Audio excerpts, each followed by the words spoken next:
두 번에 나눠서 짧게 살펴보는 중에 있습니다. 먼저 서론으로 아담과 그리스도의 대표 원리라는 주제로 우리 서론 부분 함께 같이 읽겠습니다. 앞서 성도는 예수를 믿음으로 말미암아 하나님과 원수 관계를 청산하고 화목하게 되었다. 그렇게 되었기 때문에 이미 그 화목된 관계를 얻었기 때문에 이제는 때로는 환난을 당하고 어떤 역경을 당하도 그 영광을 바라보며 즐거워야 함을 살펴보았다. 그죠? 환난이 있네, 소망을 이룬다. 그것을 우리가 살펴보았어요. 왜? 이미 그리스도 안에서 화목하게 되었기 때문에. 근데 화평을 누리자. 그렇게 지난 시간에 살펴보았습니다. 자, 오늘은 12월 21절인데요. 본문은 하나님과 화평케 한 예수 그리스도의 사역을, 그럼 우리가 하나님과 우리와의 원수된 관계인데 누가 그렇게 원수의 관계를 해결했죠? 예수 그리스도죠. 그 예수 그리스도의 그 사역, 그 사역이 십자가 대속의 사역이죠. 그 사역을 누구와? 아담과 대비하여 설명하고 있다. 아담은 어땠습니까? 하나님과 언약을 실패한 사람이죠. 실패한 사람이지만 그러나 예수님은 하나님과의 약속을 성취해서 그것을 우리에게 적용시키신 분이다. 그래서 이제 우리 흔히 학자들은 이 로마서 5장 12절로 21절의 말씀에 이 대표의 원리를 아담의 대표 원리, 예수님의 대표 원리 이렇게 표현하기도 하고 아담을 제1의 아담, 그렇게 예수님을 제2의 아담 이렇게 표현하기도 합니다. 무슨 의미인가? 그걸 한번 들여다보겠습니다. 자, 예컨대 아담은 인류의 대표로 죄에 빠져 죽음을 가져왔어요. 누구의 죽음을 가져왔어요? 아담은 물론 인류의 죽음을 가져왔으나 예수 그리스도는 무슨 대표로? 순종의 대표로. 아담은 언약에 실패했죠. 그러니까 죄의 대표예요. 그걸 이렇게 실패한 자로서 죄의 삭은 뭐죠? 사망, 죽음을 가져왔어요. 그러나 예수 그리스도는 누구의 대표로? 순종의 대표로. 언약에 순종한 자의 대표로 은혜와 생명을 어떻게 해요? 가져왔다. 근데 그 가져온 표현이 아담이 죄의 대표로 실패할 때 사망이 왕노릇했다. 이제 예수님이 순종함으로 그 은혜와 생명이 왕노릇하게 되었다라고 교훈한다는 겁니다. 왕노릇한다.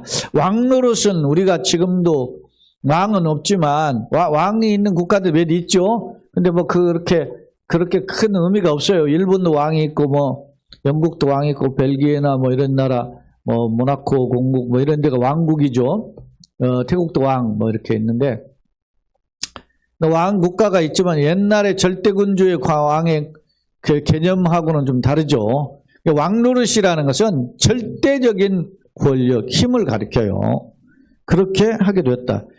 아담의 실패로 사망이 왕노릇했지만 예수의 순종으로 승리로 생명이 왕노릇하게 되었다. 그 내용을 오늘 살펴보자는 겁니다. 자, 성경으로 와서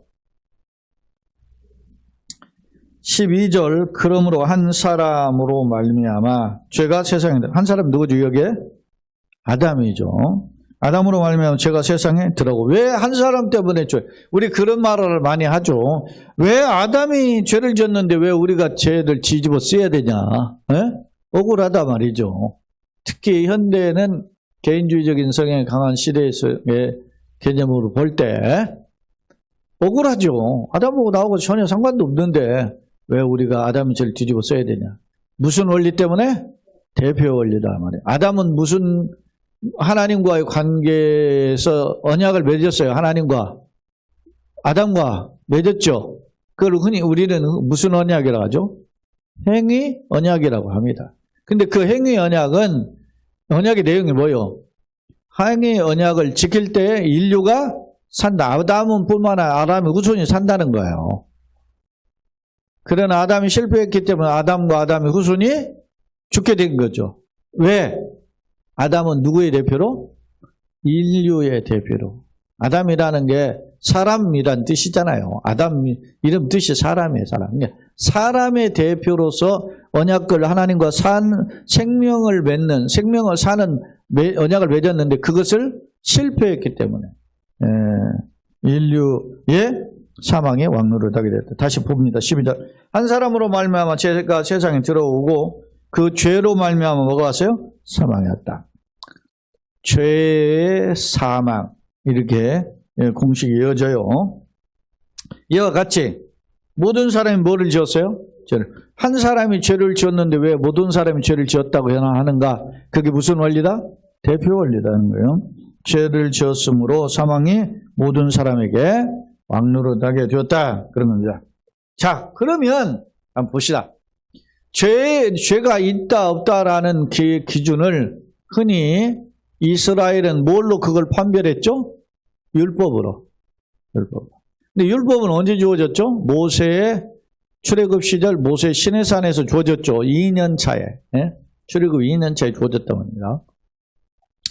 그렇다면 그러면 율법이 있기 전에는 어떤 경우인가? 죄를 어떻게 여기냐 봅시다. 자, 13절을 같이 한번 읽어봅시다. 죄가 율법이 있기 전에도 세상에 있었으나 율법이 없을 때에는 죄를 죄로 여기지 아니하였다. 이게 무슨 말이냐면 여러분들이 교재를 보시면 교재 두 번째 화면에 13, 14절에 대한 죄에 대한 개념이에요. 모세의 율법이 없을 때, 이건 현재 1440년, 46년에 출애굽을 했고, 그러니까 그 다음에니까 1445년이겠죠. 그때 율법이 주어졌는데, 그 이전에 있는 그러면 어떻게 죄에 대해서 개념이 있느냐.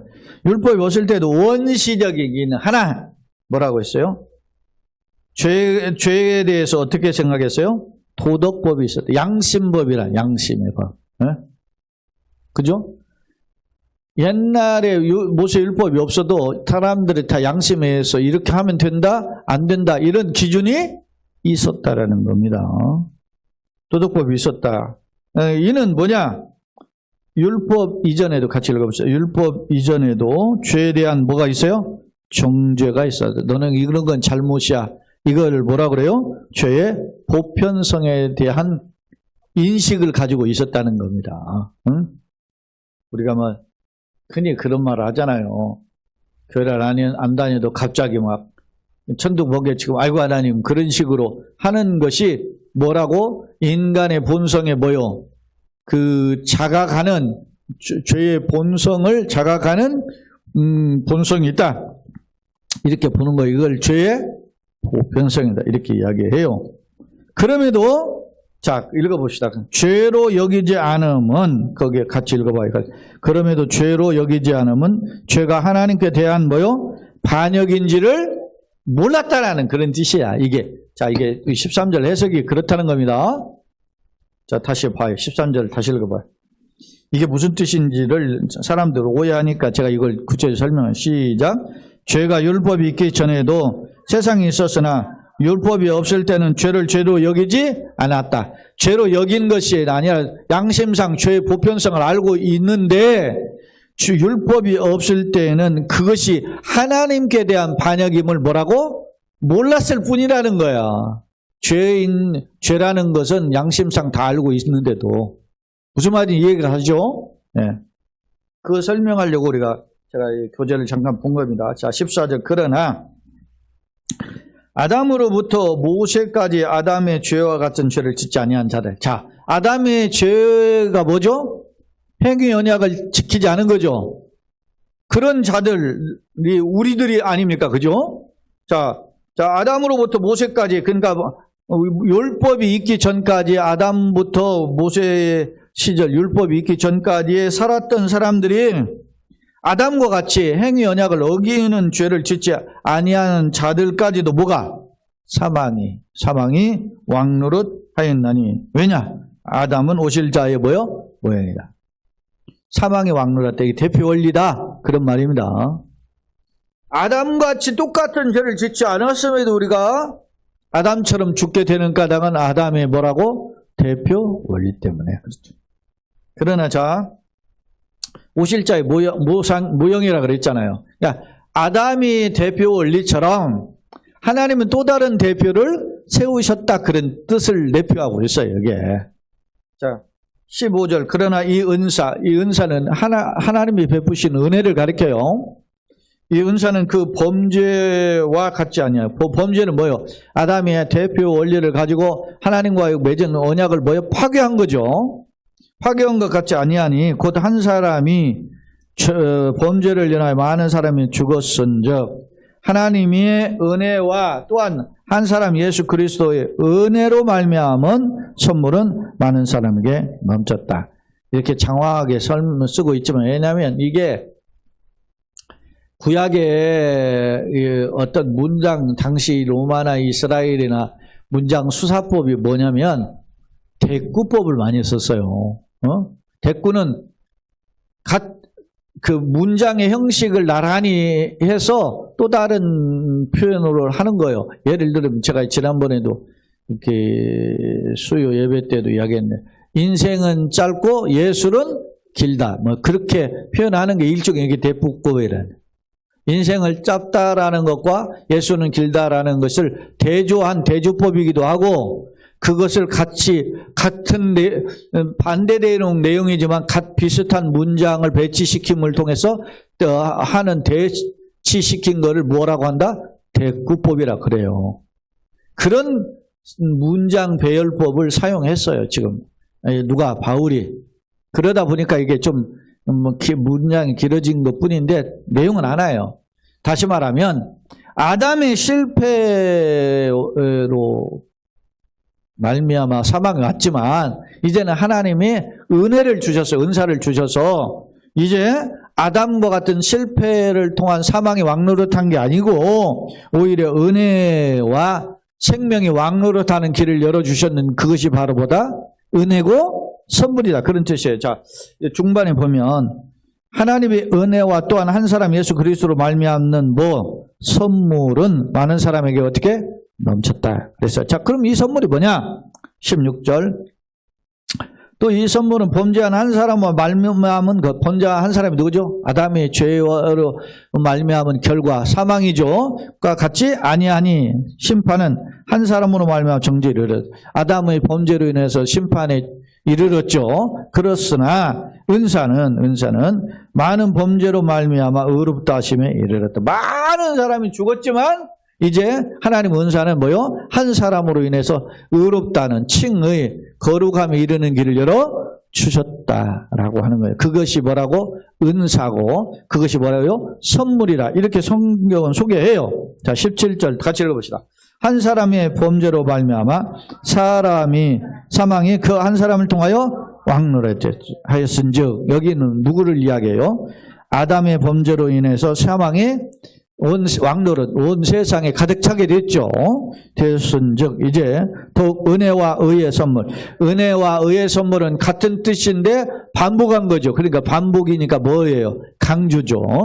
은혜와 의의 선물을 넘치게 받은 자들은 누구를 통해서? 한 분 예수 그리스도를 통해서 생명 안에서 왕노릇하리로다. 누가 의의 선물을 넘치게 받은 사람들은 그게 누구예요? 예수 그리스도를 통하여 믿는 사람들이죠. 왜 예수 그리스도를 믿어요?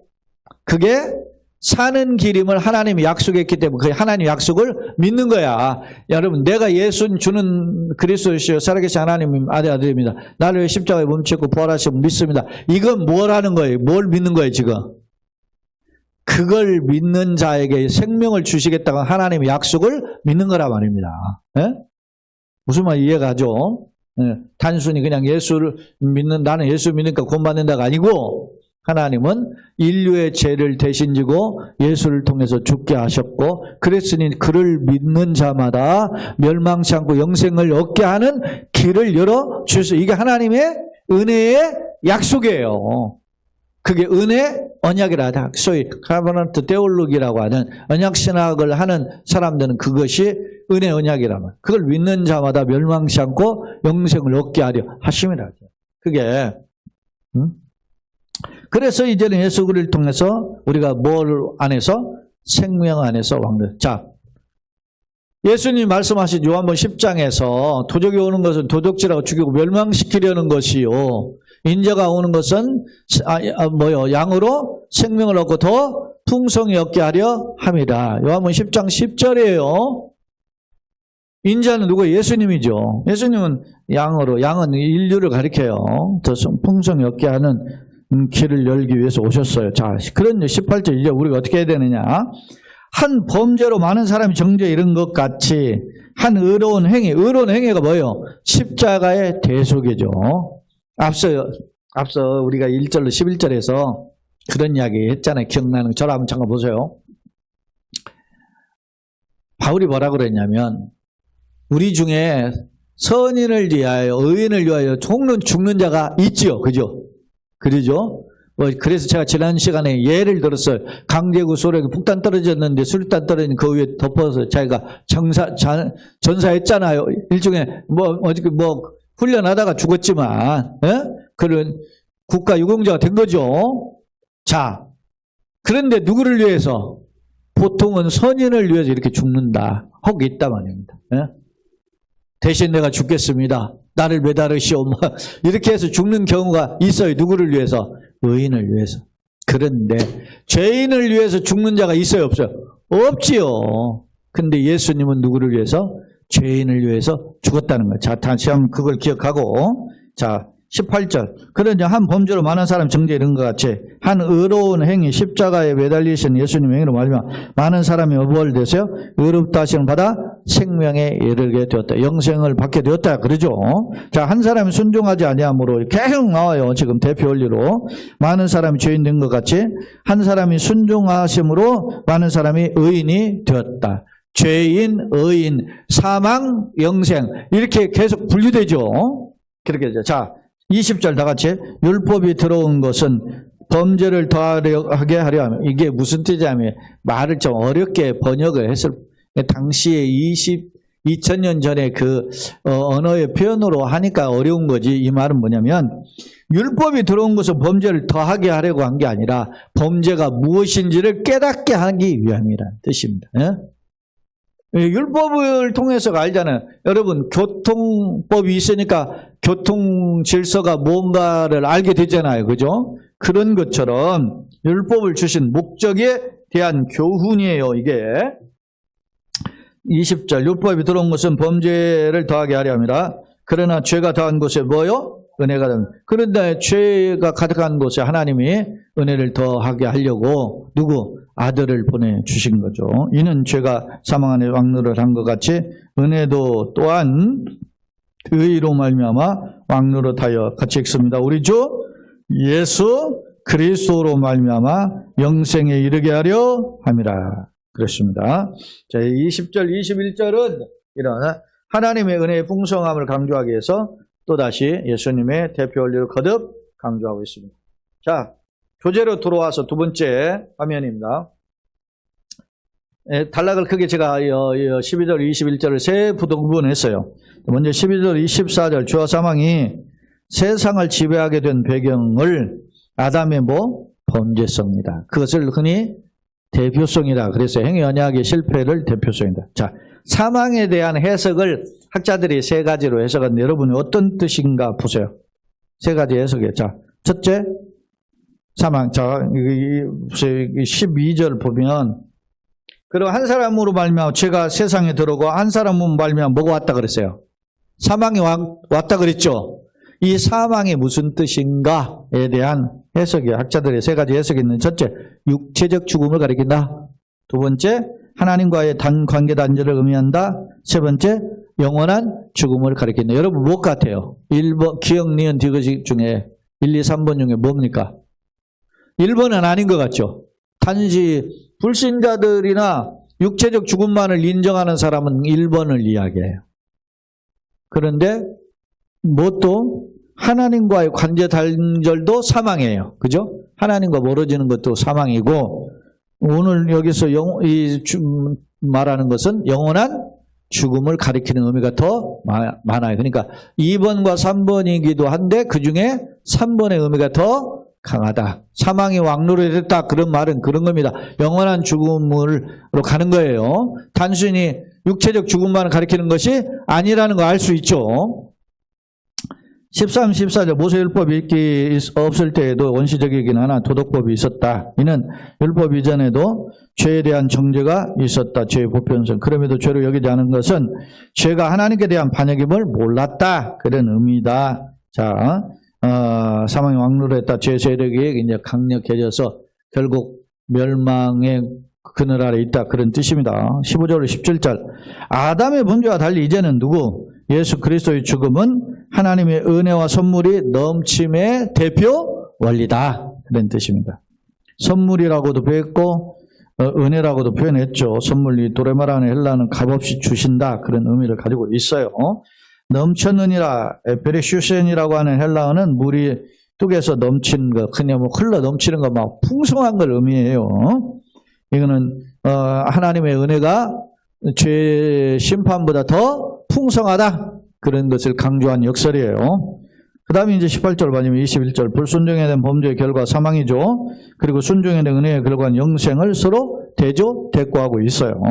자, 의로운 행위 예수님의 순종을 가리켜요. 그 다음에 이제 대라는 헬라어가 빠져 있는데 강조점이다. 그런 뜻입니다.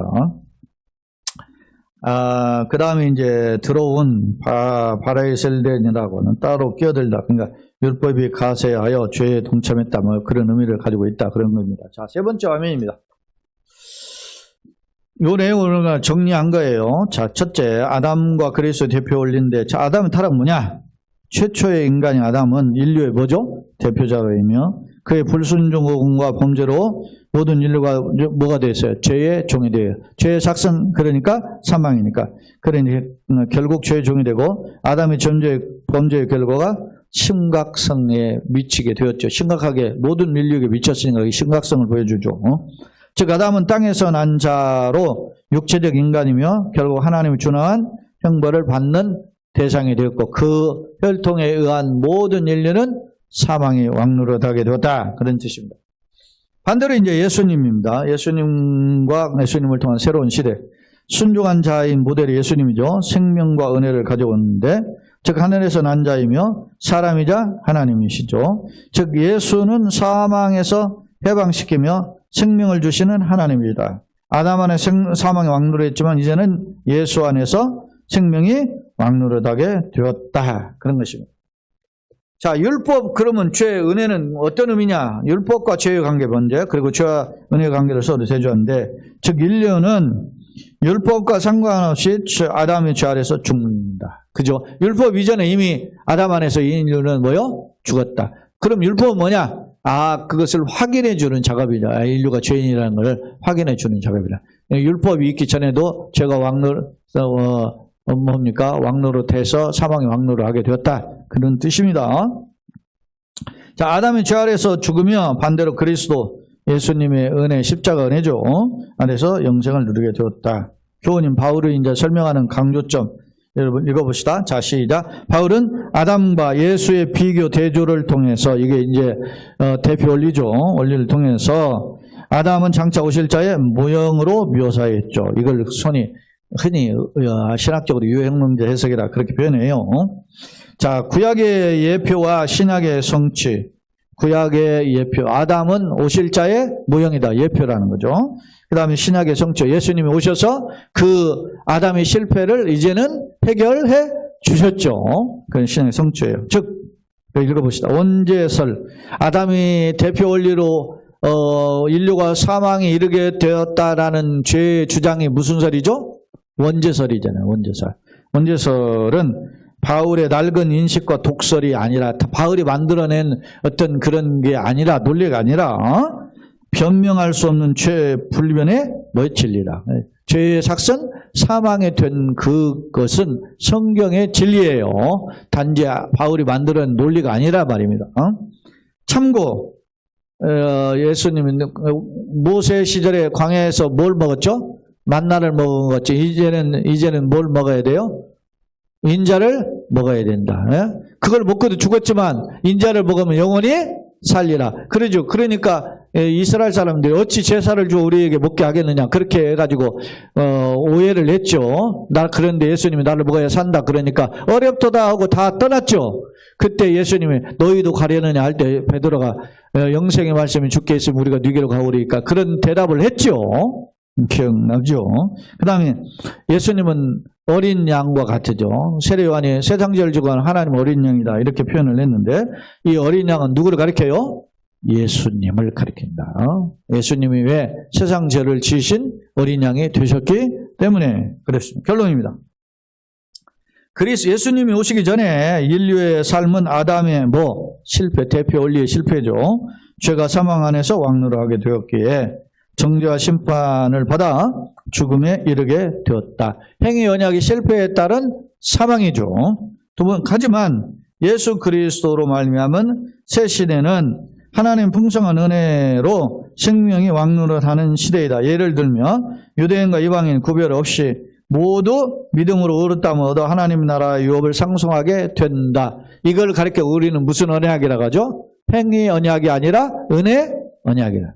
행위는 행위를 지켜서 순종을 할 때 하나님께서 생명을 주겠다고 했는데 그걸 못 지켜가지고 실패해서 사망의 왕노릇을 했죠.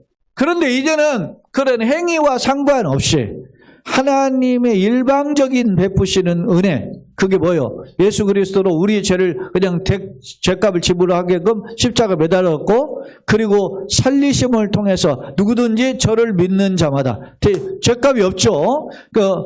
지금 믿는 자마다 멸망치 않고 영생의 길을 열어 놓으셨어요. 그래서 구약에서 이러한 하나님의 은혜를 초청하는 내용이 이사야 55장이에요. 뭐라고 하느냐? 이사야 55장에서 뭐라고 하느냐?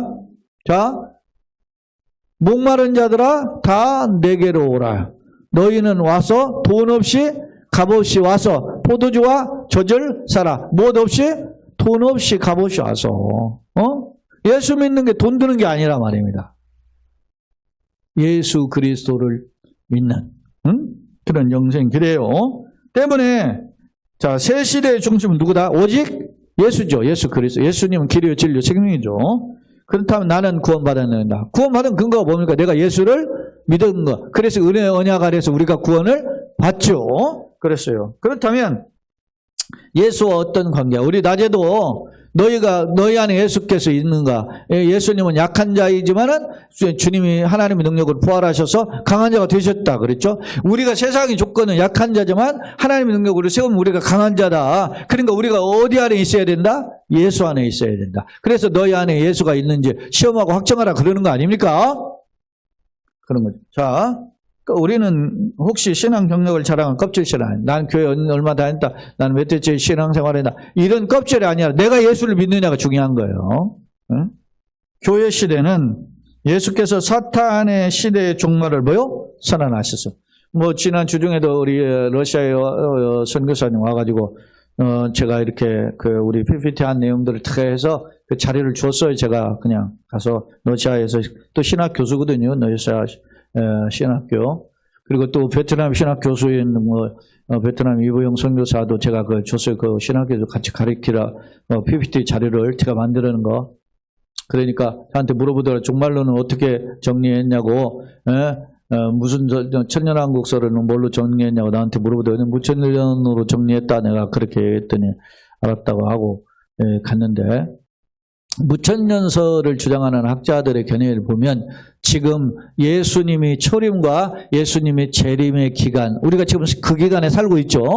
이 기간을 뭐라고 본다? 천년왕국을 본다. 할렐루야. 중요해요. 내가 지금 살고 있는 시기가 뭐라고? 천년왕국과 같은 거라. 교회 시대가 얼마나 중요하니. 무천년설을 주장. 우리 교단은 역사적 전천년설인데 최근에 신학자들인 무천년설을 주장해. 제 입장도 무천년설이에요.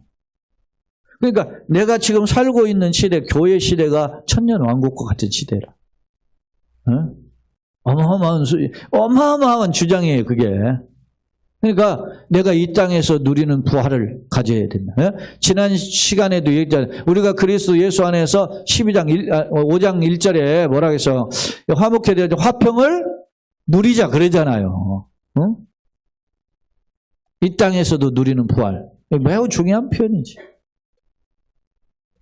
자, 그런 시대에 사탄의 종말을 선언하시면 보여주고 있다. 흔들리지 말고 예수 그리스도의 능력을 풍성히 누리며 사는 저와 여러분 되시길 예수님의 이름으로 거듭 축원합니다. 아멘.